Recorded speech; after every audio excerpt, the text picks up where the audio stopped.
Akizungumza kwa niaba ya afisa elimu manispaa ya Kigoma Ujiji, afisa elimu ya watu wazima Corneli Kisinga amesema wazazi wana wajibu mkubwa wa kuhakikisha watoto wao wanapata malezi bora, kwa kuwa malezi bora ndio msingi wa kuwa na jamii yenye maadili.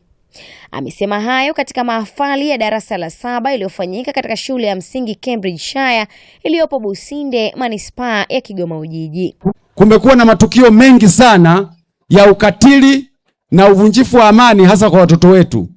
Kuna matukio tunasikia sehemu mbalimbali kwamba kuna watoto wamebakwa, watoto wamelautiwa, watoto wamefanyiwa vitendo vyovyote ambavyo ni vya kishetani kabisa. Kwa hiyo tuwe na mafunzo mazuri kwa watoto wetu kuanzia nyumbani. Kwa hiyo mtoto anapofundishwa afundishwe kwa vitendo, lakini pia afundishwe kwa maneno. Mzazi unapoenenda, hakikisha kwamba unaenenda mambo ambayo ataiga huyo mtoto wako. Kwa kufanya hivyo utakuwa unafanya vizuri sana. Naye mkurugenzi msaidizi wa shule hiyo Bi Betha Buganga amewataka wazazi kuendelea kuwa karibu na watoto wao na kuwapatia ushauri unaofaa hasa wanapofikia kipindi cha likabarehe. Niendelee kuwaomba na kuwasihi wazazi, watafutieni shule ambazo mna uhakika na malezi kwamba mtoto ataendelea kuwa salama, lakini vile vile hata wawapo nyumbani ni umri unasogea, hao wanaelekea kwenye puberty stage ama ni umri wa kubarehe.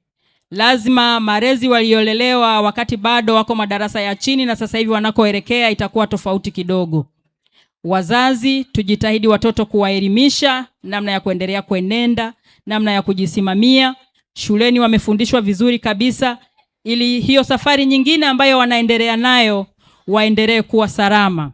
Awali katika risala iliyowasilishwa kwa mgeni rasmi, uongozi wa shule umeeleza kuwa moja ya changamoto kubwa inayoikabili shule hiyo ni ubovu wa barabara ya Buhanda Businde, hali inayosababisha barabara hiyo kutopitika kwa urahisi. Tunaiomba serikali inaongozwa na Mheshimiwa Daktari Samia Suluhu Hassan ituboreshe barabara yetu kwa kiwango cha lami au hata basi changarawe, kutokana na umuhimu wake, kwani barabara hii ndiyo njia rahisi na nzuri ambayo hutumika na wadau mbalimbali pale wanapohitaji huduma shuleni.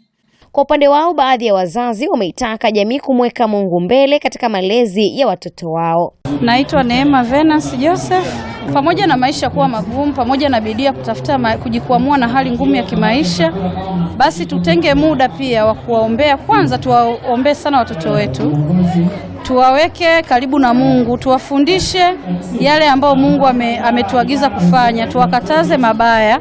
Mtoto anaporudi nyumbani, mzazi anatakiwa awe karibu naye kwa ajili ya kumlea zaidi, kuongezea pale walimu walipoishia. Hata hivyo, Kisinga ameahidi kuchukulia kwa uzito suala la ubovu wa barabara hiyo na kuhakikisha changamoto hiyo inafanywa kazi. Mahafali hayo ni ya 5 kufanyika tangu kuanzishwa kwa shule ya msingi Cambridge. You are watching Cambridgeshire TV.